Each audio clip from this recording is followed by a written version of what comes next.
Le thème de l'atelier d'aujourd'hui, c'est les torsades dans 3 designs.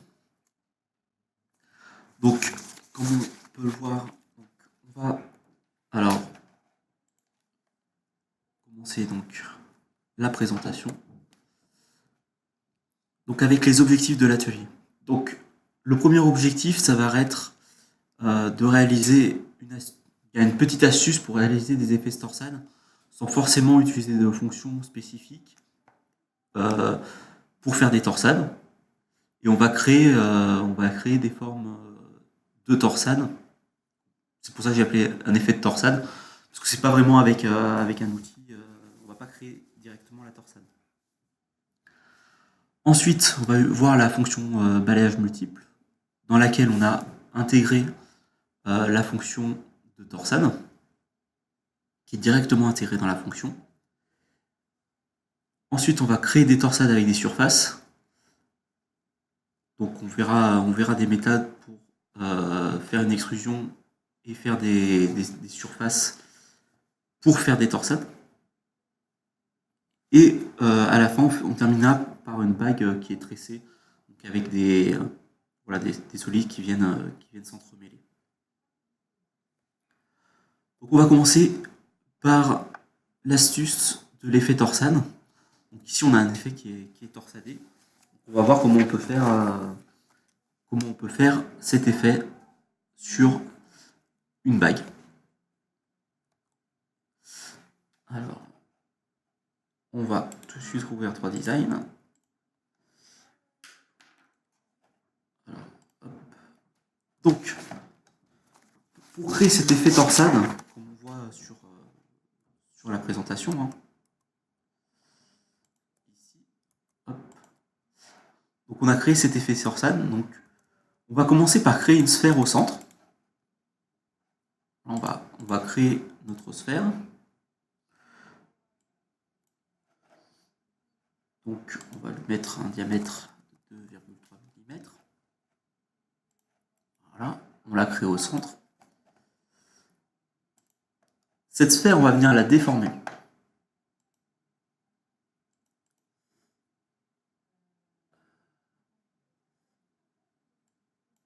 Alors,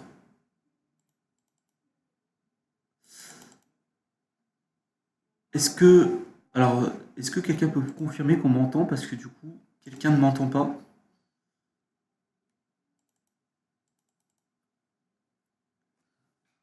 Allô? Vous m'entendez ou...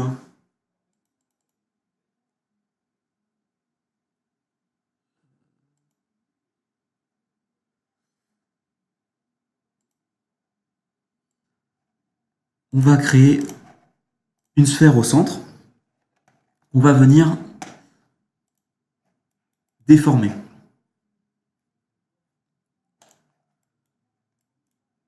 Alors, cette forme, on va venir la déformer. Alors, de façon à avoir quelque chose d'allongé. On va également le déformer un peu sur Z. Donc, on va déformer cette sphère. Et on va également la tourner légèrement pour que ça fasse cet effet de torsade. On va mieux le comprendre quand je vais utiliser la prochaine fonction. Donc, alors on va le mettre à plutôt 25 degrés. Un peu trop 25. Non, parfait. 25 degrés. Et ici, on va créer une taille de doigt.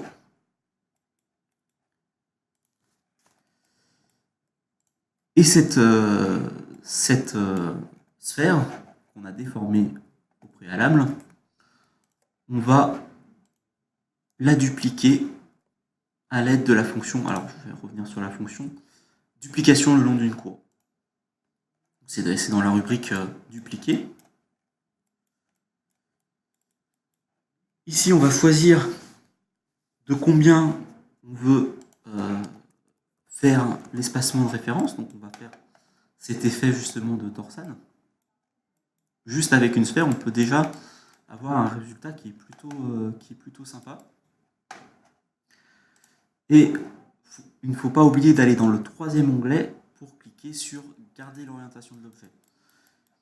Comme ça, l'objet, il sera directement, donc le point de départ est en bas, il sera directement déplacé sur le point de départ.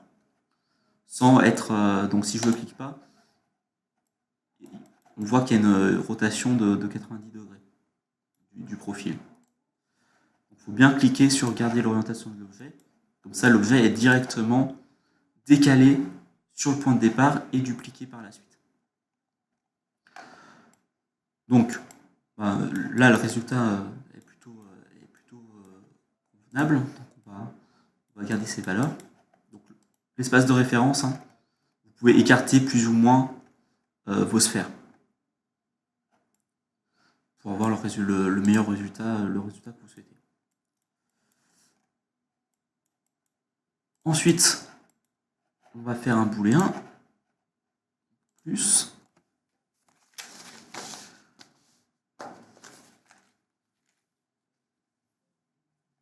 et ensuite on va découper suivant la taille de doigt et on va avoir le résultat qu'on avait sur le rendu juste avant. Après, il est légèrement différent. Là, il y a plus de... Les sphères sont plus proches que dans les exemples précédents. Mais voilà comment on peut faire un effet torsadé assez rapidement, avec une méthode, on va dire, très simple. Une approche très simple. On va pouvoir dupliquer notre objet autant de fois qu'on veut. Donc ça, c'est la première façon de faire des torsades. C'est un peu, voilà, c'est un effet torsade. On n'a pas exactement on n'a pas l'effet torsade de tous les côtés, mais c'est plutôt quelque chose de rapide et qui marche plutôt très bien.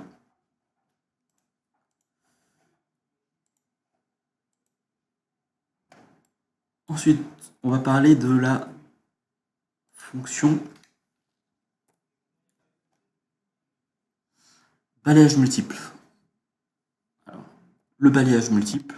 Alors, il y a deux icônes qui vont nous intéresser. Il y a le premier qui va nous permettre de choisir le profil. Et le quatrième, on va pouvoir choisir les torsades.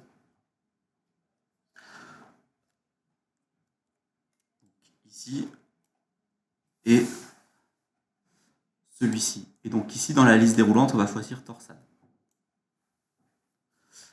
Alors.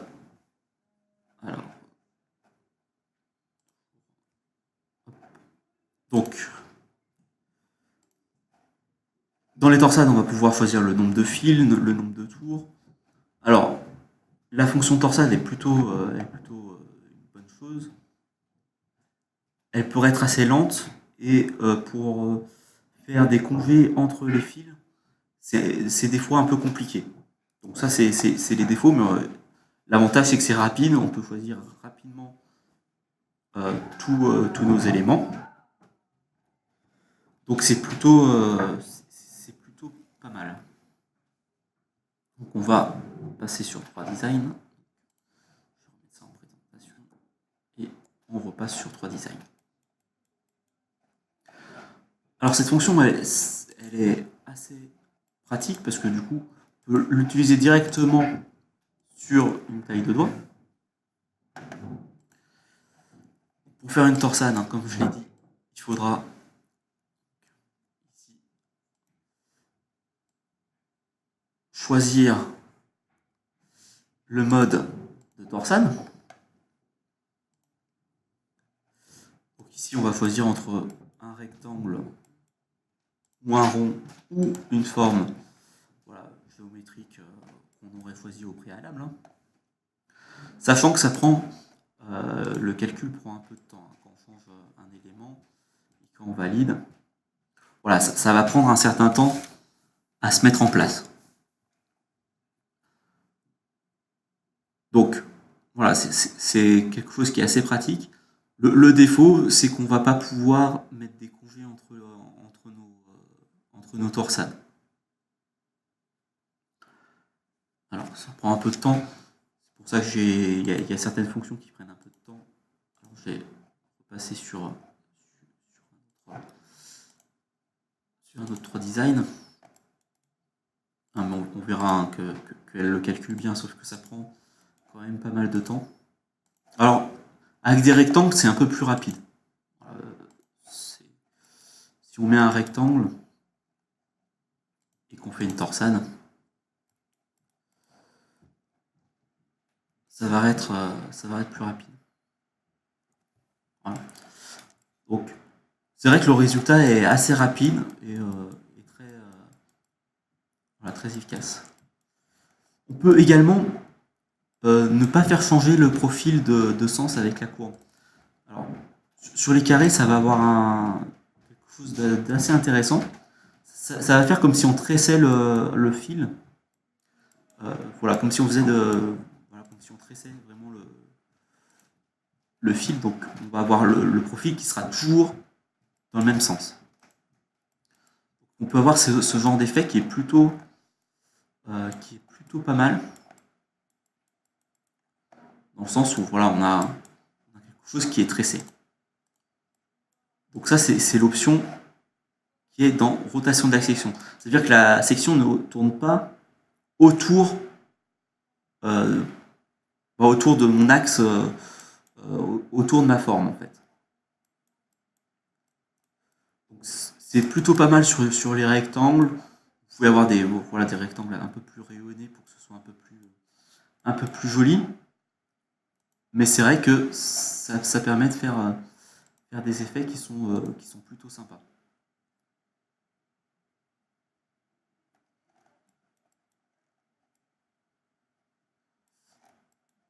Donc, je pense que l'autre c'est terminé également. Donc, c'est vrai que ça prend un peu de temps. Le souci, c'est qu'ici, on ne va pas avoir de congés. Donc, pour faire les congés, c'est pour ça qu'on va utiliser plutôt des surfaces. Où on va créer notre élément à plat en fait. Alors là, pour faire la bague qui est dans le rendu juste après, ici. Alors je vais vous montrer des petites astuces pour bien travailler avec des torsades, pour éviter les problèmes de booléen et avoir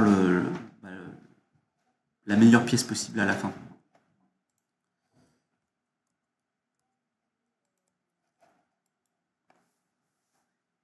Donc on va commencer par une esquisse. Alors on va s'approcher. Donc là on va toujours utiliser la fonction. Balayage multiple. Sauf qu'ici on va travailler à plat.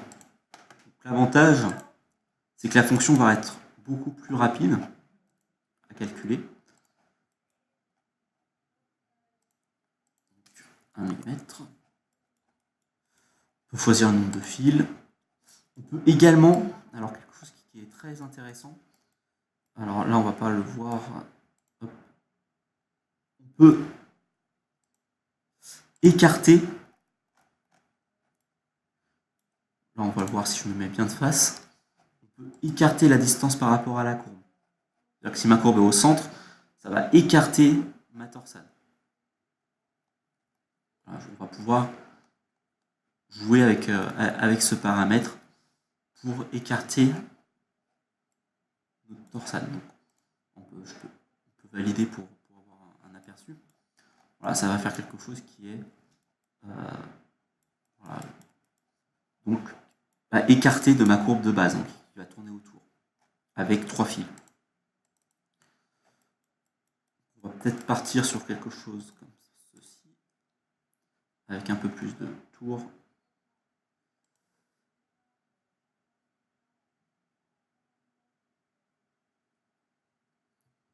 Donc c'est pour ça, elle est un peu longue à calculer. Donc, on va rajouter des fils, 5 fils.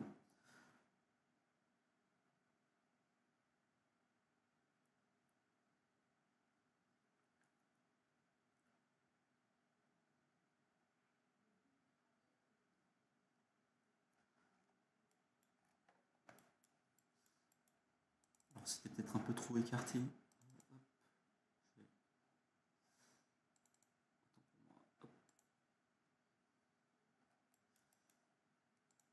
On va les écarter autant.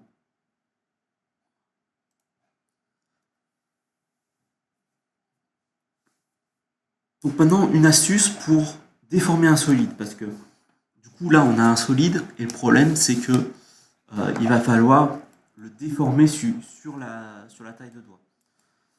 Alors, ce qu'on va faire, c'est qu'on va le passer avec, on va le passer en polygone, ce qui est tout simplement, c'est comme si on créait un STL directement dans le logiciel.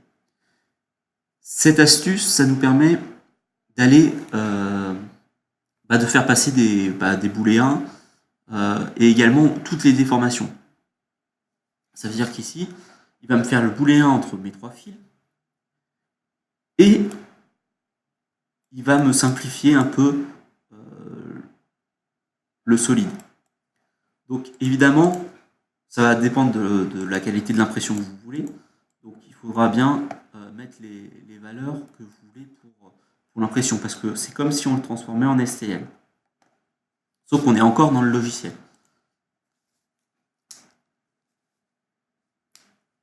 Donc ça va prendre un peu de temps de le convertir. Et après, l'avantage, c'est qu'on va pouvoir faire toutes les déformations qu'on veut. Par contre, le désavantage, c'est qu'on va pas pouvoir, par exemple, si je veux un trou à un endroit, si je veux empirer mon élément, ce ne sera pas possible. Je ne peux plus retravailler sur le solide. Par contre, je vais pouvoir le déformer très facilement. Alors, déformer suivant une courbe. Celui-ci, on l'a déjà utilisé pas mal de fois. Ici, on va se mettre à l'extérieur de la taille de doigt. Et on valide. Donc là, on a déformé un solide. Et vous allez voir que ça va prendre beaucoup moins de temps que si on avait, utilisé... déformer le solide, je pense qu'on aurait eu des difficultés à le faire passer. Voilà. Donc là, on a notre corps de bague.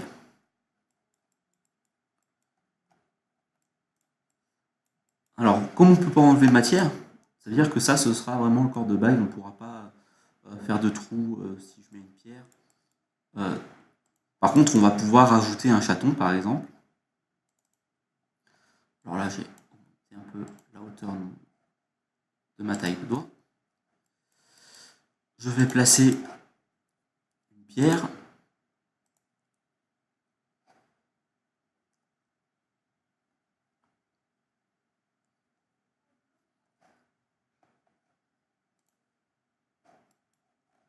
Et je vais placer un chaton avec la fonction certigriffe.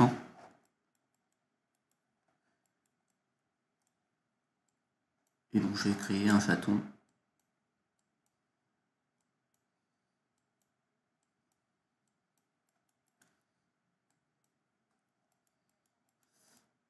Donc après on a tous les réglages du chaton.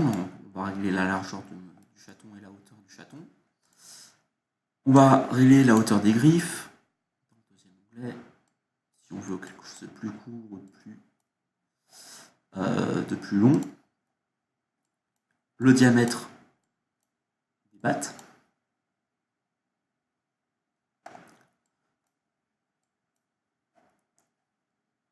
Évidemment, on peut régler le profil que l'on souhaite.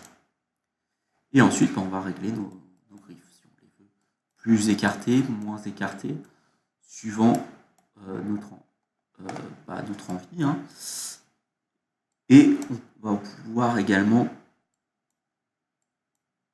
le faire légèrement plus fin en bas qu'en haut. Et valider. Donc maintenant, si on veut bomber nos griffes, alors là c'est la sauvegarde automatique. Donc si on veut bomber nos griffes, il faut le faire avant qu'on fasse le booléen avec le corps, parce qu'autrement, on va ne pas pouvoir récupérer la circonférence de ma griffe. Donc on va utiliser le bombé multiple.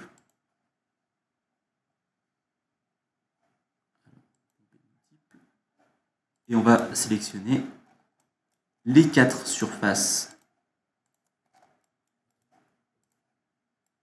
supérieures.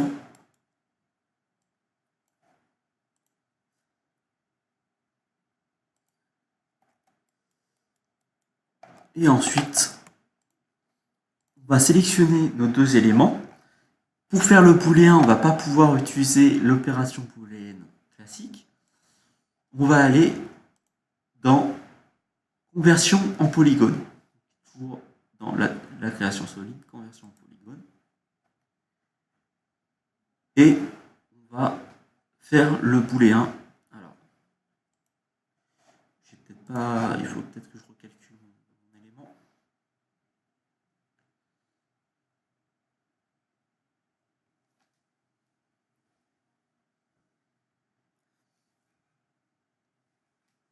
Voilà.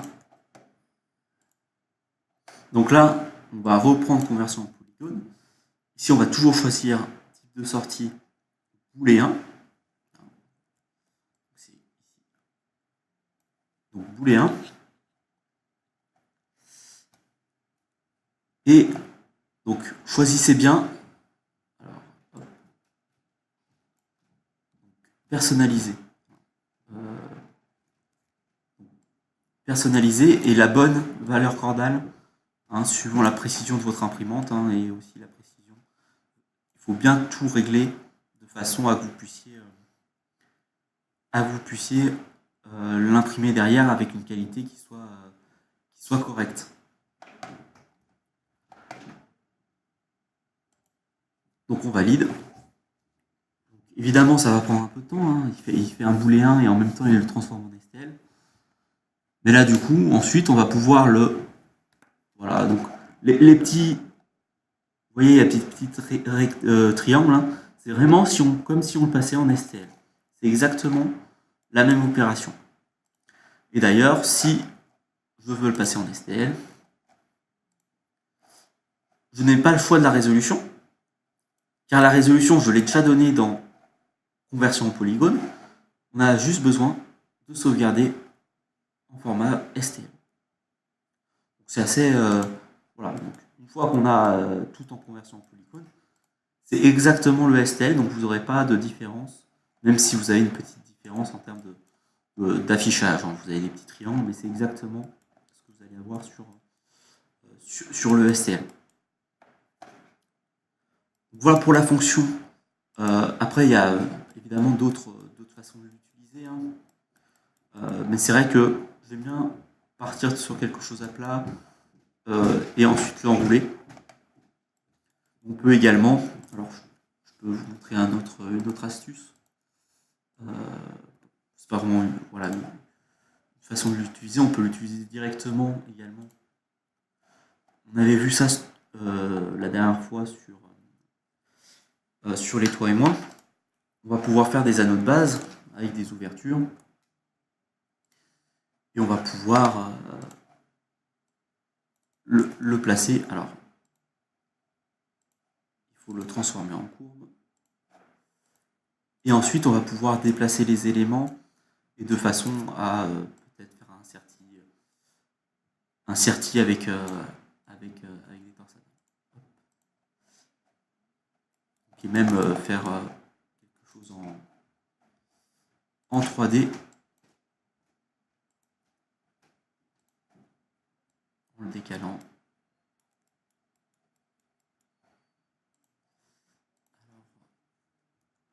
Fait. Tac. Voilà. Et on va les décaler comme ça. Donc on pourrait faire quelque chose comme ceci. Et ensuite utiliser la fonction balayage multiple.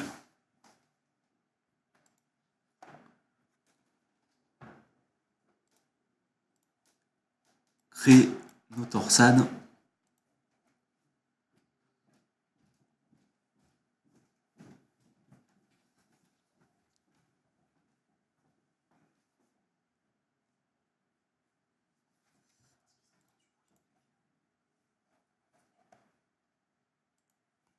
quoi.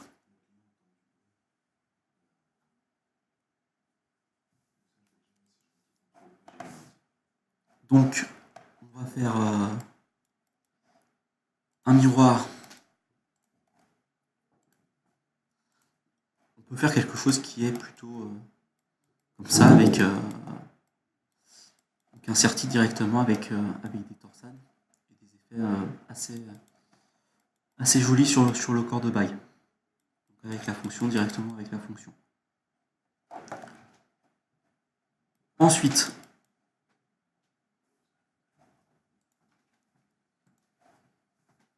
nous allons alors créer une autre bague. Donc maintenant, on va passer sur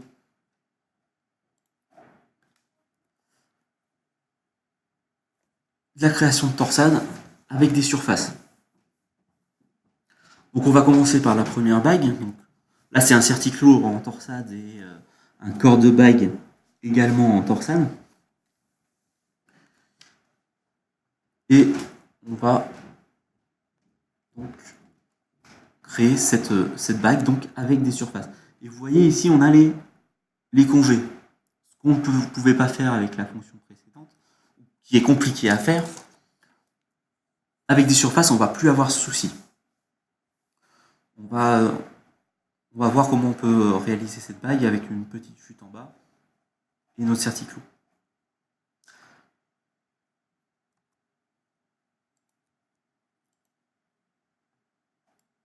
Alors pour faire cette bague, on va commencer par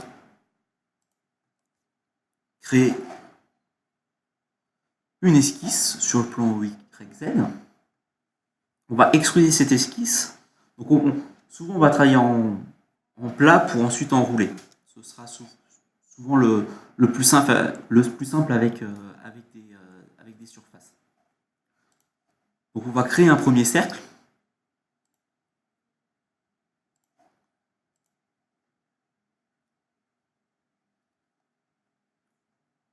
On va ensuite dupliquer. Donc 5 fois. Donc c'est comme si on avait créé 5 fils. Alors une petite fonction qui est intéressante dans l'esquisse, qu'on ne parle pas souvent, c'est il y a également le booléen. C'est-à-dire qu'on prend deux courbes et on va pouvoir faire le booléen entre deux courbes. Il va prendre les contours extérieurs des deux courbes. Donc c'est plutôt intéressant. Ça nous permet d'éviter d'utiliser toujours la gomme.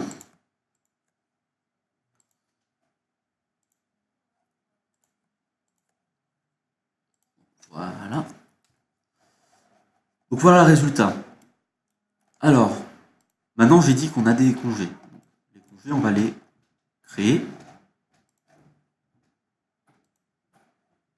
Alors,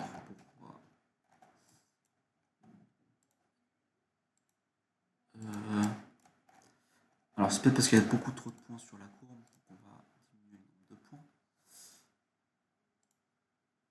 Je crois qu'ils vont se faire...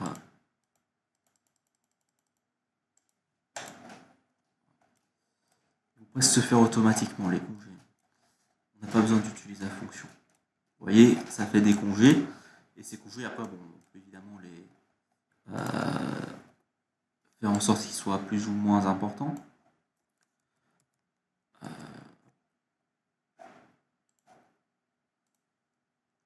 Voilà. Voilà, on peut donc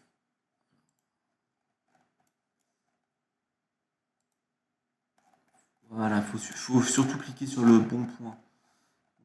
Des fois, il faut zoomer de manière assez importante.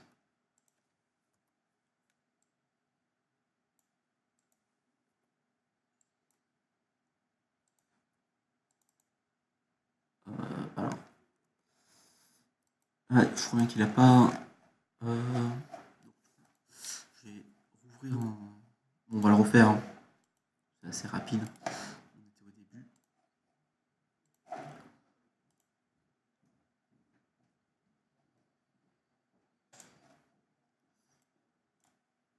Donc, On crée un premier cercle. Bon, ça permet de revoir.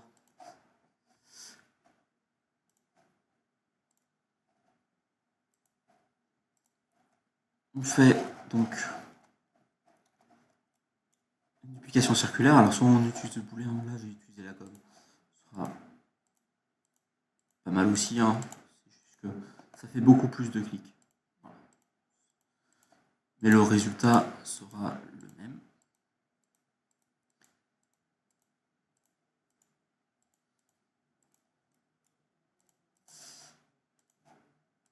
Il a fait fermer. Alors, on va voir ce qui se passe ici. Ah, c'est juste que c'est le point de départ. Donc on va modifier le point de départ.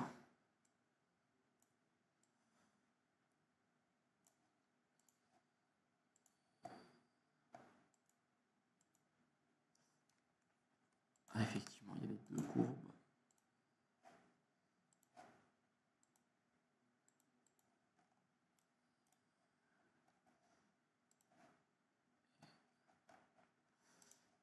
Alors pourquoi il ne veut pas me faire de...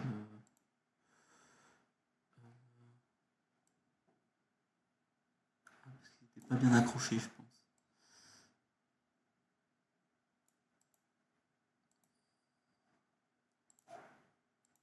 Voilà, c'est qu'ils n'étaient pas bien accrochés. Donc, voilà ce qu'on obtient comme forme. Donc on a bien nos congés. Alors, petite astuce, alors je ne vous ai pas montré sur le congé. Alors, je vais faire un rectangle. Si on reste dessus, il apparaît en jaune et il nous fait une prévisualisation. Si on ne clique pas, il ne le fait pas. Donc, ça permet de savoir si la valeur qu'on a mis ici est trop grande ou trop petite. Voilà. Donc, ça c'est une petite astuce. C'est vrai que si on reste sur le point, on peut voir notre élément. Ensuite, ça, on va décaler notre étoile, nos cercles, que ce soit un peu plus au centre. Après, celui-ci, il faut qu'il soit sur 0, Y. Voilà. Donc maintenant, on va prendre nos éléments et on va faire une échelle. Parce que là, il faut bien maîtriser notre échelle. Et on va le déplacer un peu. Voilà. Comme ceci. Cette forme, on va faire une extrusion que d'un côté. Alors, le mieux, c'est souvent de partir voilà, sur une taille, sur un développé de taille standard. Hein. Pour du 54, bah, ce sera 54, logiquement. Donc, 27 mm. Donc, ce sera la moitié du développé. Et on va décocher fermeture des extrémités pour passer avec des surfaces.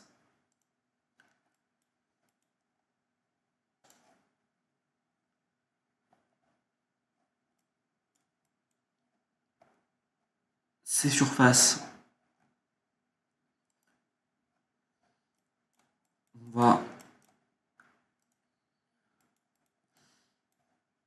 va la fuseler de façon à avoir un corps en chute, c'est-à-dire que le bout, l'extrémité de ce côté, ce sera ce qui va venir sur... Alors j'ai créé la taille de doigt, ce sera peut-être plus clair. Les extrémités vont venir se toucher au point de départ de notre taille de doigt. C'est-à-dire que si je fuselle dans ce sens-là,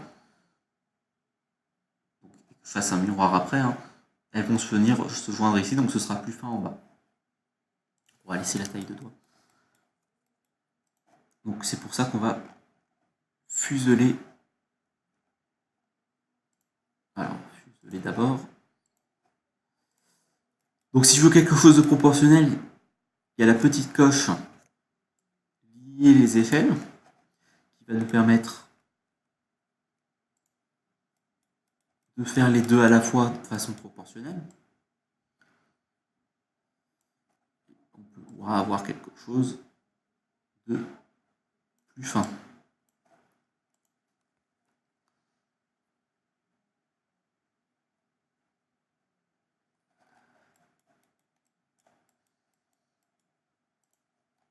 On va ensuite faire un miroir.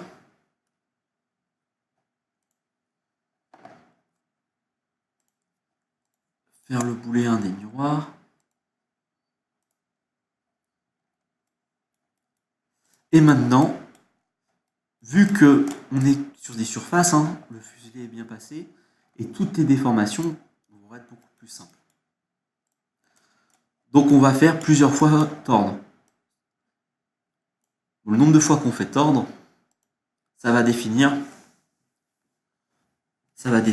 le nombre de tours, voilà, le nombre de torsades qu'on fait. Voilà, si on fait une torsade, 5 torsades, là on va s'arrêter à 5. On pourra en faire 10, 20, 50. Voilà, il y aura un effet plus torsadé. Avec beaucoup plus de torsades. Donc là on aurait, voilà, c'est comme si on avait 5 fils et 5 révolutions. C'est-à-dire on va tourner 5 fois autour de l'axe. Alors, quelque chose qu'il faut bien faire attention, il faut toujours prendre le même côté, évidemment. Il faut tordre toujours dans le même sens. Donc, moi j'ai toujours fait vers le bas, donc je vais continuer vers le bas. Et toujours bien faire attention qu'on ait bien 360. Si vous avez 359 sur un de vos tordres, les courbes vont pas se rejoindre, la forme va pas se rejoindre, les surfaces vont pas se rejoindre, et on n'aura jamais un solide. Donc ça c'est très très important. Toujours avoir 360. Si vous mettez 359, vous allez avoir un problème de concordance en bas de la courbe.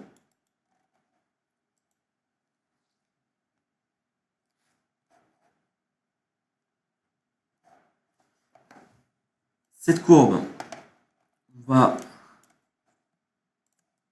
donc maintenant, une fois qu'on a fait les 5 tordres, on va l'enrouler à l'aide déformée suivant la courbe. Vous voyez, on est bien plus fin en bas. On va effectivement la laisser comme ça.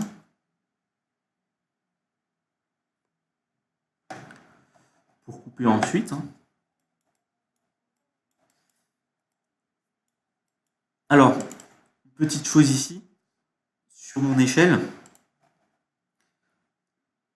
la hauteur que j'ai ici, vu que j'ai coupé ma... Alors, du coup, ce que j'ai fait, c'était peut-être trop fin. Ça va être... on va couper à la moitié, donc si ma largeur c'est 4 mm, ma hauteur c'est 4 mm, ça veut dire qu'il faudra diviser par 2 la hauteur. Parce qu'on va la couper par rapport à la taille de doigt. Ça, c'est quelque chose d'important pour pas avoir quelque chose de trop fin. Si on coupe 2 mm en 2, on n'aura plus qu'un millimètre, donc ça risque d'être compliqué. Donc on voit, ça recalcule tous les tordres, et c'est assez, finalement c'est assez rapide. Et on a bien nos congés, là, voilà. On va pouvoir voir, on a bien nos congés entre chaque fil. Donc ça, c'est pas possible avec la fonction. Donc ça, c'est quelque chose, si on veut un effet avec un petit congé pour que ce soit un peu plus joli et un peu plus confortable également, ça peut être, c'est très intéressant de passer en surface. On va maintenant couper à la taille de doigt.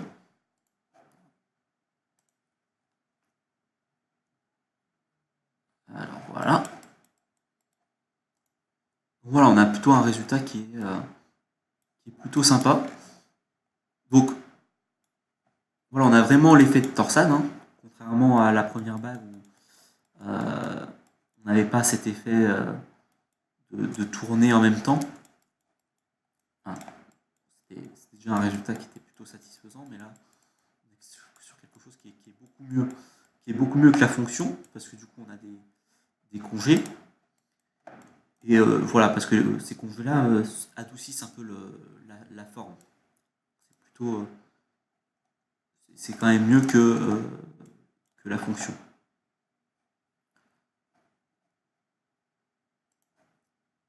Donc ensuite, on va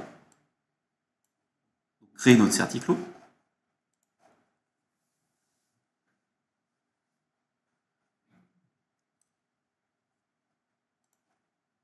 On va créer une pierre sur le plan de la taille de doigt. Donc là, je n'ai pas sélectionné la taille de doigt.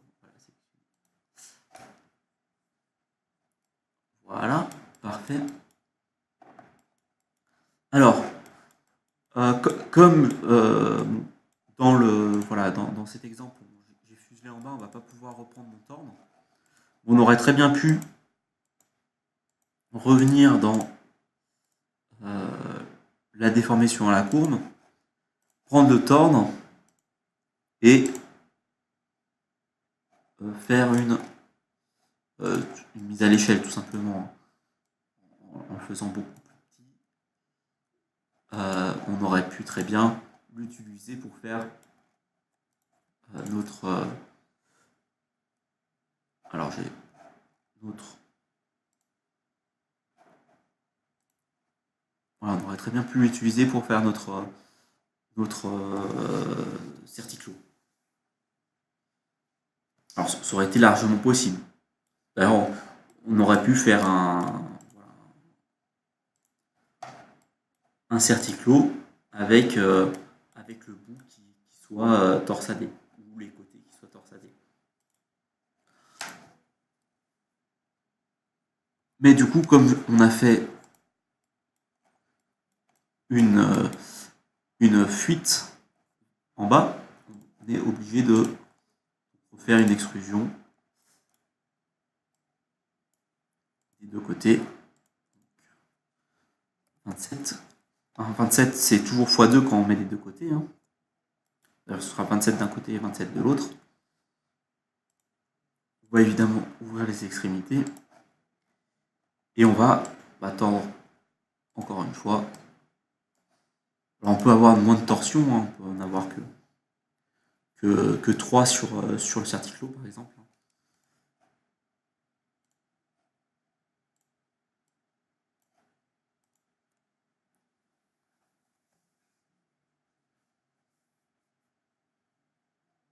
Encore une dernière torsion.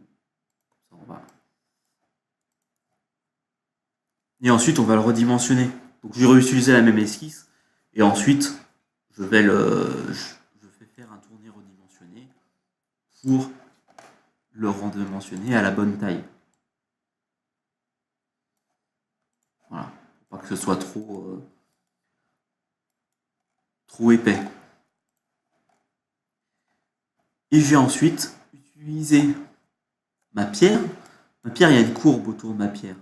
Bon, elle est invisible, mais elle existe. C'est-à-dire que si je sélectionne mes deux éléments et que je fais déformer sur la courbe, il va se placer autour de ma pierre, automatiquement, parce qu'il y a une courbe qui est existante. Alors ensuite, on va se positionner à l'extérieur.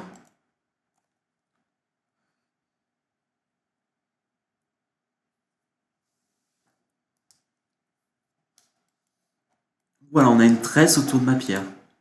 Maintenant, on va pouvoir, on va pouvoir le déformer avec le déplacer redimensionné. Et on va pouvoir avoir un certiclo totalement personnalisé. Là, il n'y a pas beaucoup de torsade, mais on pourrait le faire beaucoup plus torsadé, comme c'était dans l'image. Hein. Et ensuite, on va pouvoir le redimensionner de façon à qu'il colle le plus parfaitement possible à notre pierre. On pourrait même le fuseler par la suite. Ce serait une possibilité. Ensuite, on va couper notre certiclo à la taille de doigt.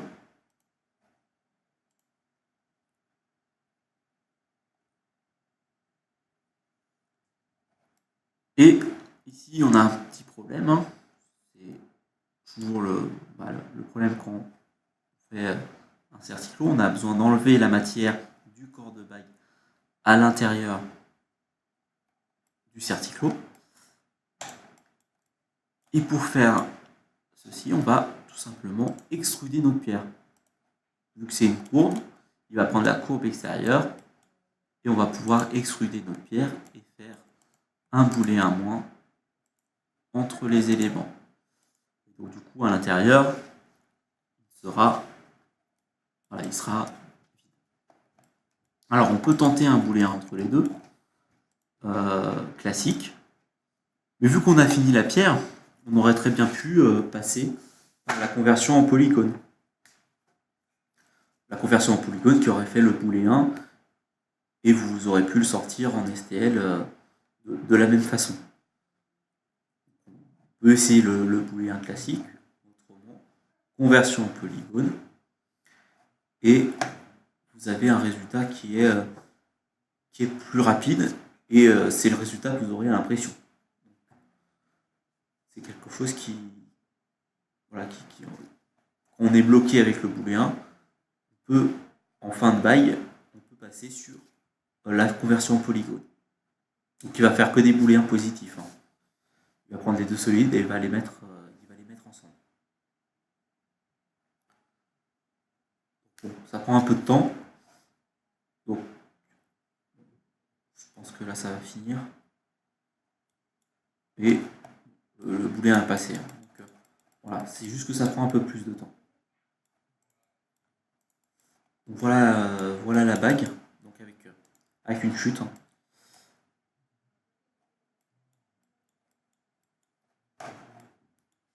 Voilà comment on peut créer donc des torsades avec des surfaces. Donc les torsions passent beaucoup mieux, c'est pour ça que c'est très avantageux de passer en surface et de pouvoir créer ce genre de forme avec des congés. Donc ça c'est vraiment le plus de passer avec des surfaces. Maintenant on va avoir une deuxième bague avec des surfaces. Alors cette deuxième bague avec des surfaces, ça va être celle-ci. Donc là on a vu une torsade sur toute la périphérie. On a fait une torsade sur toute la longueur. Donc on va partir sur une esquisse, comme tout à l'heure, avec un rectangle centré. On va faire 2.5, ce sera plutôt un carré du coup. 2.5, 2.5 avec un petit arrondi sur les côtés de mètres. Donc, même méthode que tout à l'heure. On va faire une extrusion de 27 mm. Il vaut mieux rester sur les proportions, mais c'est pas une obligation du tout. On pourrait faire plus court, plus long. C'est juste pour avoir un meilleur aperçu de ce que ça va donner quand ce sera enroulé. Si vous avez la bonne longueur, vous savez à peu près sur quelle longueur vous allez enlever de la matière, par exemple. Ou sur quelle longueur vous allez faire une torsade. Donc, des deux côtés. Et on va décocher fermeture des extrémités pour être toujours en surface. Alors, petite chose qui est intéressante, ici je vais sélectionner rectangle. Mais si je veux plus un rectangle, je veux une étoile, je veux faire 3 cercles, je ne pourrais pas supprimer mon élément. Alors ça pourrait être embêtant. Voilà. voilà, mon élément, je ne pourrais pas, si j'essaie de le supprimer, il va me dire qu'il est déjà utilisé. Alors, effectivement, je pourrais modifier les tailles de mon rectangle. Mais, si je veux une forme totalement différente, si je veux supprimer mon rectangle et faire totalement un rond, on va pas pouvoir transformer le rectangle directement en rond. Il va falloir supprimer l'extrusion et ensuite créer un rond et refaire mon extrusion. Alors, pour éviter de refaire des actions, dans l'extrusion, au lieu de sélectionner le rectangle, vous allez sélectionner l'esquisse. Et là maintenant, si j'ai envie de faire n'importe quelle forme, un ovale, je vais pouvoir supprimer mon rectangle, faire un ovale. Ça, c'est une astuce qui est très importante parce que ça marche pour pas mal de choses. Voilà, si je veux un ovale, j'aurai un ovale. Si je rentre dans mon esquisse, je supprime mon ovale et je remets mon rectangle. On peut supprimer les éléments et faire quelque chose de totalement différent. Donc avec les torsades, ça peut être plutôt quelque chose de plutôt intuitif et on va dire on peut avoir des variantes qui sont plutôt intéressantes.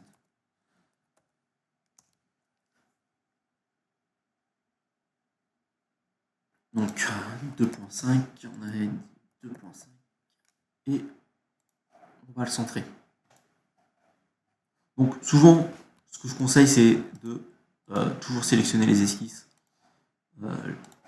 Les esquisses, ça permet d'avoir plus de flexibilité. Voilà. À part si vous faites tout dans la même esquisse, ça c'est une manière de travailler également. Vous pouvez sélectionner, si vous faites esquisse par esquisse, il vaut mieux sélectionner l'esquisse. Donc maintenant, comment on va faire? Parce que là, j'ai un seul élément. Et maintenant, si je tords, j'ai tout tordre en même temps. Donc, ce que je vais faire, c'est que je vais créer une deuxième esquisse qui sera un rectangle. Alors, peu importe la forme, j'ai fait un rectangle parce que c'est ce qui est le mieux dans ce cas. Et on va définir en fait l'endroit sur lequel je veux ma torsade. Donc, moi, l'endroit sur lequel je veux ma torsade, c'est sur la partie centrale ici, qui va être le haut de ma bague. Et je veux que sur cette partie, j'ai une torsade. Donc, je vais dessiner un rectangle sur mon esquisse. Et cet élément, je vais le découper. Et je vais garder les deux côtés. Donc peu importe, rogner, découper, ici, l'importance n'est pas, voilà, il n'y a pas une grosse importance. Alors on aurait pu fuseler les côtés, hein. Je ne l'ai pas fait, mais effectivement on aurait pu faire qu'un côté, fuseler, faire un miroir et ensuite faire l'opération. Là pour l'exemple, j'ai pas fuselé.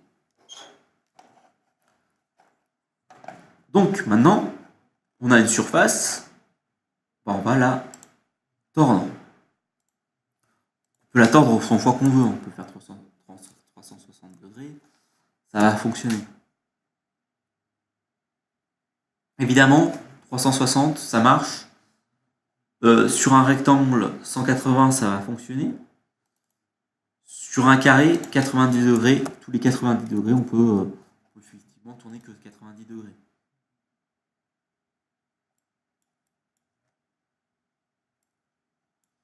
Donc là, dans l'exemple, c'était 180, donc j'ai laissé 180.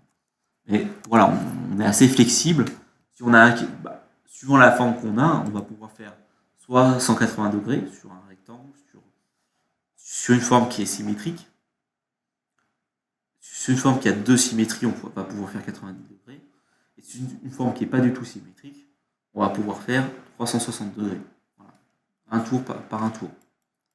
Donc ici, on a fait 180 degrés, qu'un demi-tour. ça aurait fonctionné sur un rectangle également. On va ensuite faire un booléen entre deux éléments.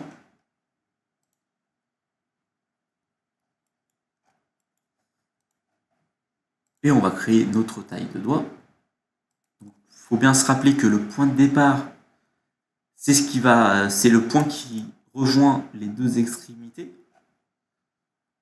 Donc, si j'ai mon point de départ en haut, ma torsade sera en bas. Si j'ai mon point de départ en bas, ma torsade sera en haut parce qu'elle est au centre. Le centre est toujours à l'opposé du point de départ. Et donc, sur le point de départ, on a les deux extrémités qui vont se rejoindre. C'est comme si la courbe, voilà, on part de ce point, et on va à l'autre point qui est de l'autre côté.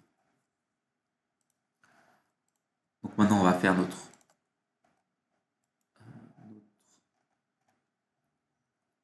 déformé suivant la courbe. On commence à bien le connaître. Donc à l'extérieur, évidemment de la courbe, on valide.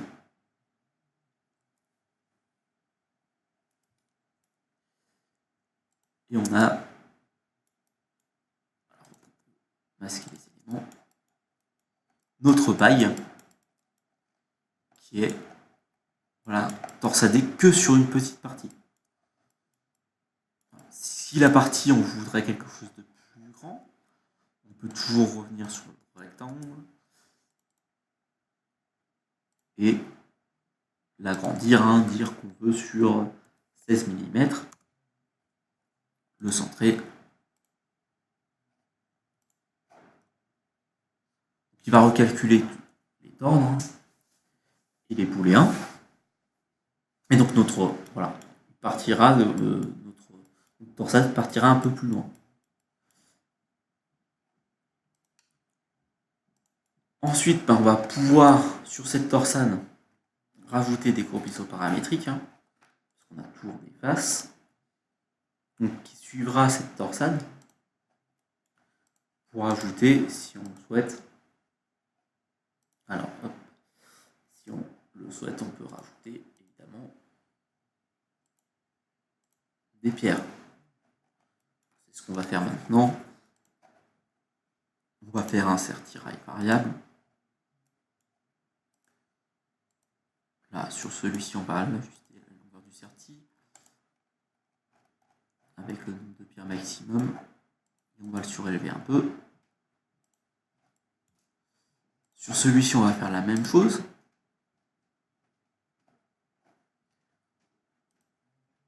On va mettre, par contre, on va pas aller jusqu'au bout parce que si on est vu du dessus, les pierres qui seront en dessous ne seront pas visibles. On va rester sur 6 pierres, par exemple. On va diminuer un peu la taille également. On va peut-être monter un peu le nombre de pierres. Allez, 9 pierres, par exemple. Et le surélever un peu.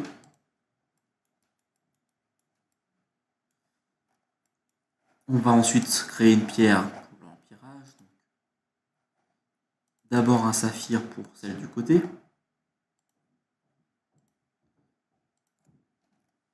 Empirage.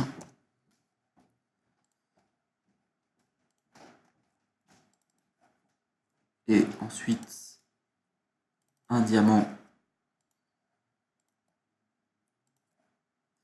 Et ensuite on va se empirer également. Alors on va placer ces pierres également de l'autre côté avec... Alors c'est pas un miroir simple, alors on pourrait faire 2 miroirs, ou autrement on pourrait faire une duplication circulaire avec 2 répétitions. Et donc on aura une autre. Alors, on va tourner autour de l'axe et on va les placer de l'autre côté. Ensuite on va sélectionner nos pierres et faire nos perçages.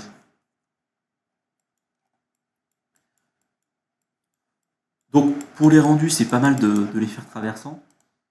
Pour la réalisation, normalement, on ne les fait pas traverser. Et on va avoir quelque chose qui ressemble à ceci.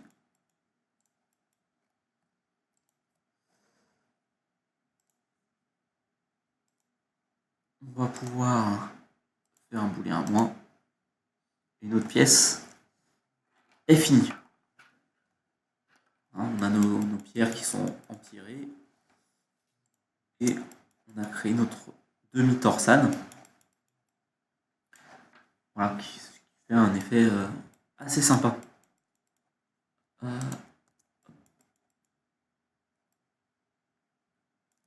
Là, évidemment, les perçages. Voilà pour celle-ci. C'est une bague qui est assez finalement qui est assez compliqué, hein. Mais en partant avec des surfaces, on arrive à un résultat assez rapidement, un résultat assez bon.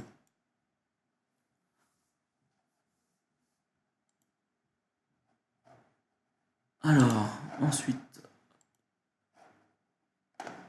bon, c'était des formes de poires. Bon, j'ai mis des diamants, mais bon, peu importe, hein, les formes. On peut, voilà, on peut faire cette torsade.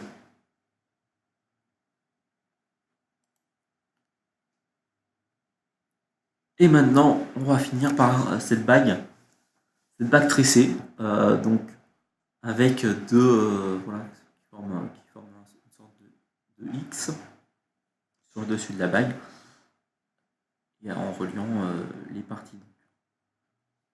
Voilà, on va faire en sorte que les éléments rentrent comme ceci au-dessus de la bague.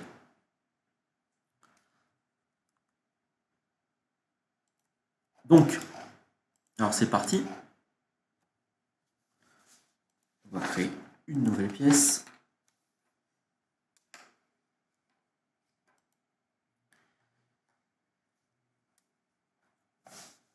Alors, pour cette pièce, on va créer un profil. C'est souvent le début des pièces, hein, c'est de créer un profil.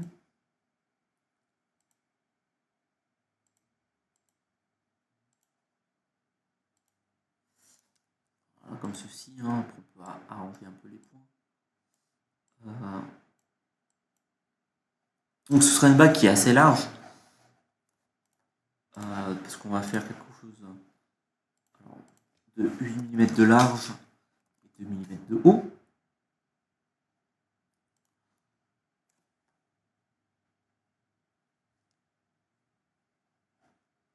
Comme ceci.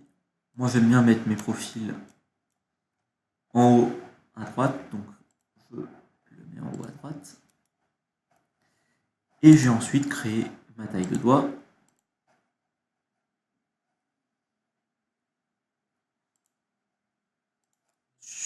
Un assistant balayage avec le profil que je viens de créer. Et on obtient ce corps de bague. Alors sur ce corps de bague, on va d'abord créer un secteur angulaire, hein, pour couper cette. Alors on va sélectionner également la taille de doigt dans le secteur angulaire. Et ici on va choisir l'ouverture sur laquelle je veux faire cette sorte de tresse torsade au milieu.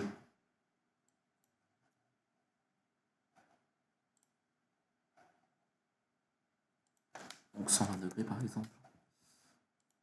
Et donc j'ai coupé ma bague avec ce secteur angulaire. Découpé.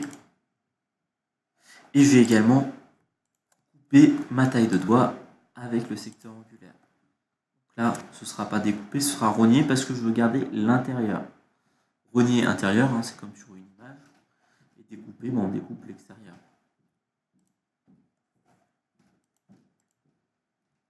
Donc là maintenant, on peut masquer la taille de doigt.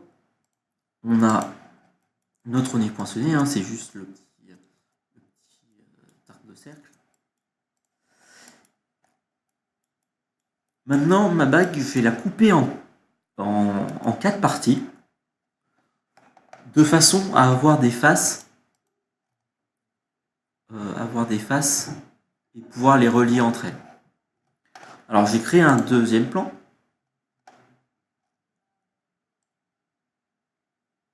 un plan parallèle au premier.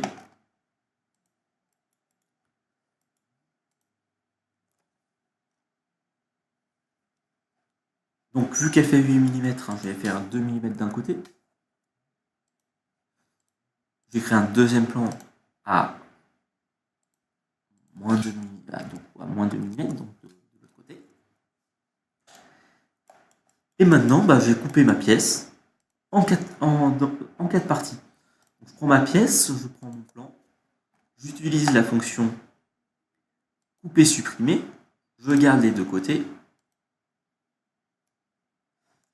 Je fais la même chose avec le deuxième plan.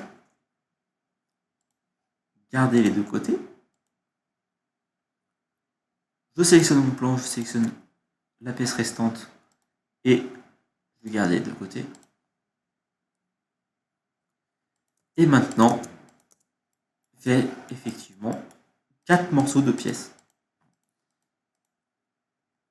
que je vais pouvoir relier avec la fonction loft, donc morphing par tranche. Donc pour relier ces éléments, je vais devoir utiliser la fonction courbe de bord. Donc cette étape est un peu longue parce qu'il faut la répéter 8 fois.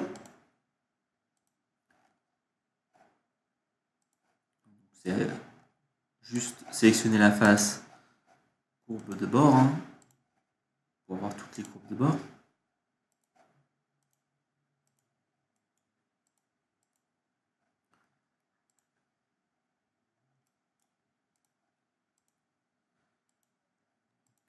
Voilà. Plus que 3.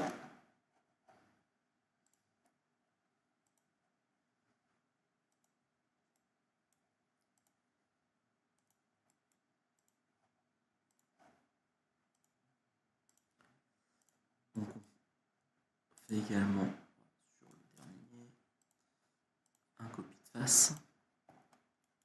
Et donc maintenant on va s'amuser à relier les éléments, entre eux. C'est-à-dire que celui-ci avec celui à l'autre extrémité, celui-ci avec celui à l'autre avec le troisième. On pourrait faire quelque chose de totalement différent. On pourrait faire celui-là avec le deuxième, celui-ci avec le deuxième, celui-ci avec... Voilà, après, j'ai choisi un ordre. Et après, vous pouvez effectivement changer. Donc, ce qui va être intéressant, c'est de sélectionner mes courbes avant, de faire le morphing par tranche. Alors ici, c'est quand même assez... Le morphing par tranche, c'est quelque chose qui est assez compliqué. Donc, il faut bien décocher, redessiner le profil pour bien avoir accès au point de départ. Ça va être quelque chose de très très important. Parce que le point de départ va définir si on fait quelque chose de voilà, comme ici, qui va se croiser. Donc les points de départ doivent être à peu près au même endroit. Donc si je pars d'ici, et normalement j'arrive en haut ici. Donc le point de départ va être en haut. Ils vont se rejoindre au même endroit. C'est comme si on tirait un trait et tous les points vont se rejoindre de cette façon, grâce au point de départ. Ensuite, il y a également le sens qui est important. Si j'ai le mauvais sens, je vais faire une torsade, je vais faire quelque chose de bizarre. Donc, bien choisir le sens.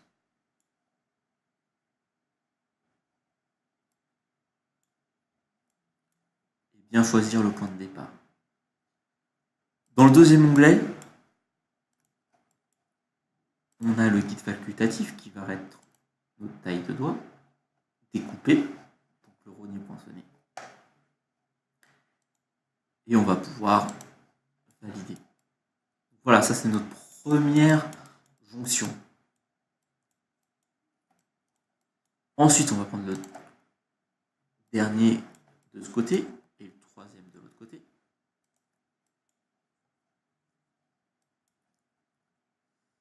Et on va choisir morphing par tranche. Et là, c'est toujours la même chose. On va essayer de se positionner. Voilà.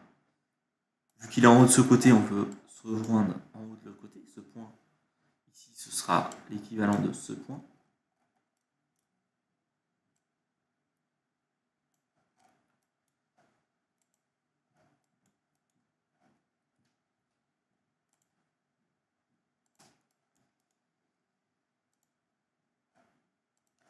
Et la courbe de guide sera celle-ci.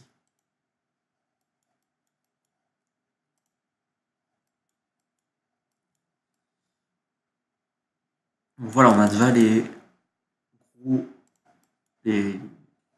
morceaux les plus épais. Alors pour les morceaux les plus fins, alors on va prendre celui-ci et celui-ci. Dans le morphing par tranche, alors déjà on va les positionner correctement, bien dans le même sens. Donc là on voit qu'ils sont dans le mauvais sens. Celui-ci part de ce côté et celui-ci. Alors il faut en haut, il part de l'autre sens. Donc il va falloir changer le sens de l'un ou l'autre, hein, peu importe. Et choisir la courbe guide.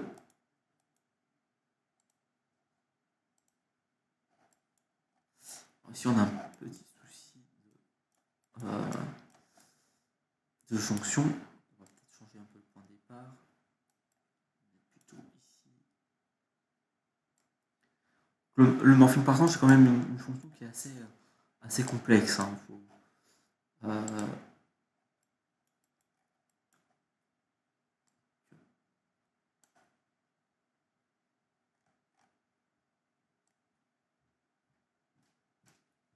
On va essayer de...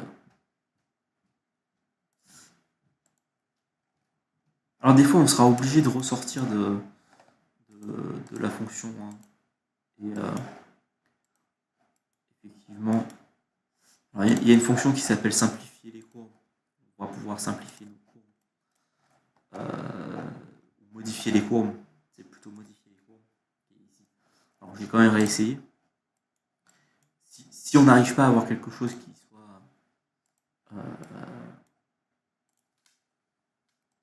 soit correct dans cette étape-là,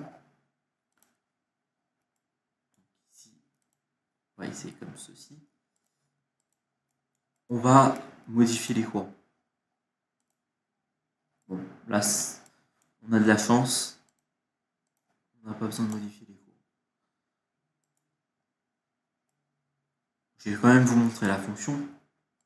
Alors, elle nous permet d'affiner les courbes, par exemple. C'est-à-dire d'avoir moins de points sur une courbe. Mais également changer le sens d'une courbe. Pour être quelque chose de très intéressant. Comme on a vu dans le morphing par tranche. Bien qu'on peut le changer si on n'affine pas les courbes. On peut changer le nombre de points, changer l'orientation, faire des décalages. On peut faire vraiment pas mal de choses dans cette fonction, tout ce qui concerne les courbes. Donc, oui, j'ai peut-être pas dit, mode de positionnement dessus permet que le dessus va tendre vers la ligne. Donc du coup, on aura quelque chose de plus fin. Donc, on n'est pas libre, comme ici, mais on est bien sur le dessus. Ça, on va tendre vers la ligne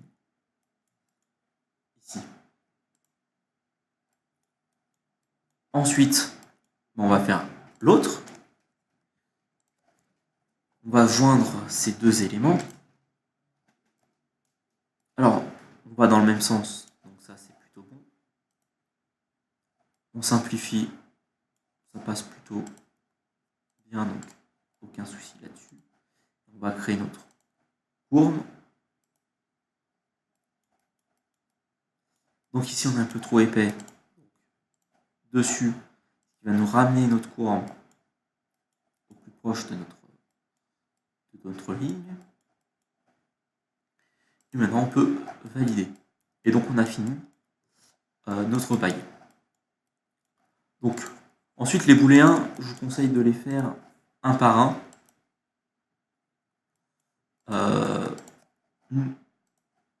Voilà, je vais quand même sauvegarder. Il faut toujours penser à sauvegarder, hein, c'est important avant les booléens. Surtout quand ils sont complexes comme ceux-là. Parce que c'est pas des booléens qui sont très simples. Donc, je vous les conseille de les faire un par un. De façon à que ce soit... Bon, sur cette partie, on les a découpés, donc le booléen se fera assez facilement. mais sur des parties assez complexes, ça peut être intéressant de choisir dans l'ordre dans lequel je fais mes booléens. Par exemple, j'ai fait les deux premiers parce qu'ils étaient assez proches l'une de l'autre, donc ils risquaient d'avoir des intersections. Donc je les ai fait en premier. Ensuite, j'ai fait ces deux-là avec un des deux, peu importe, pour continuer les booléens. Et ensuite, on peut faire un booléen plus.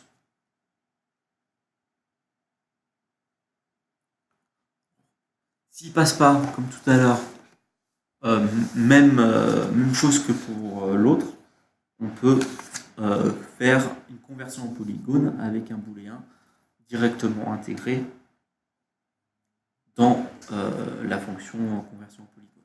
Mais là, aucun souci. C'est juste que ça prend un peu de temps, mais autrement, voilà, on a réussi à faire cette vague.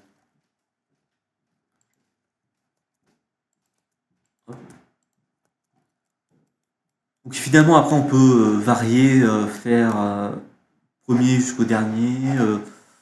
Voilà, celui-ci plus épais. On a une infinité de possibilités, faire quelque chose de plus large, plus fin, plus de coupures de pièces. Ce serait juste beaucoup plus long, parce qu'il faut faire toutes les courbes de bord, donc c'est assez long à faire. Maintenant qu'on a fait le booléen, on va faire les courbes isoparamétriques. Alors si, voilà, on va se placer sur cette face, qui suit évidemment notre morphing par tranche. Et maintenant, on va pouvoir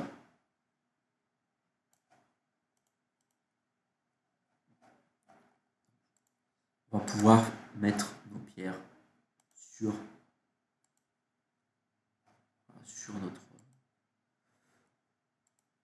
la pièce. Les pierres qui sont un peu plus petites parce que là, elles sont un peu épaisses.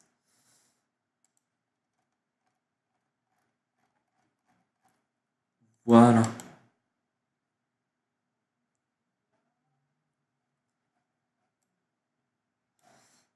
Légèrement décalé vers le haut.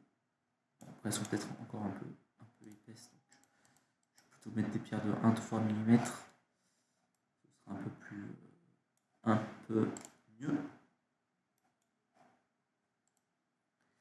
On va ensuite on va faire l'empirage. Rien de nouveau. Et on va pouvoir également, toujours pareil, courbes isoparamétriques. On pourrait faire des courbes et les projeter sur notre élément. C'est également quelque chose qui est faisable. Hein. Première courbe isoparamétrique ici. Deuxième courbe isoparamétrique. On va la mettre de l'autre côté. Sur la même face, hein, vu que c'était le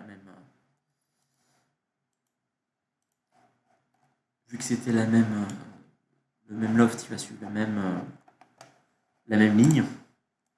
Après, on pourra le faire un peu plus au centre. Hein. C'est vraiment juste pour l'exemple. Puis là, on va mettre une pierre de... Allez, 1 mm. Bon, évidemment, au départ, ici, la pierre, elle touche un peu le côté, donc on va pouvoir le décaler avec la marge de façon à que elle ne touche pas le bord de la partie supérieure. Et on va adapter à la longueur du fertile. On va mettre le nombre de pierres maximal pour cette courbe. On va ensuite faire la même chose de l'autre côté. Alors je ne sais pas si j'ai pas surélevé un peu mes pierres, ce sera un peu plus joli. Ensuite, même chose. On va changer le point de départ comme ça. Je vais pouvoir mettre une marge de départ ici. Et on va changer la taille. J'avais une taille de 1 mm. On va rester sur 1 mm. Et on va mettre le nombre de pierres. pierres maximum pour la longueur du certi. Et on va aller surélever un peu. On place notre pierre. On choisit là, évidemment le type de pierre. Et on va les empirer.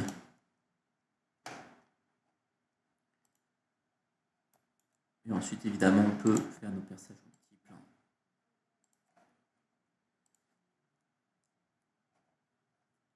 Alors, on ne va pas faire avec un perçage. On ne va pas traverser la matière et on va faire un booléen moins.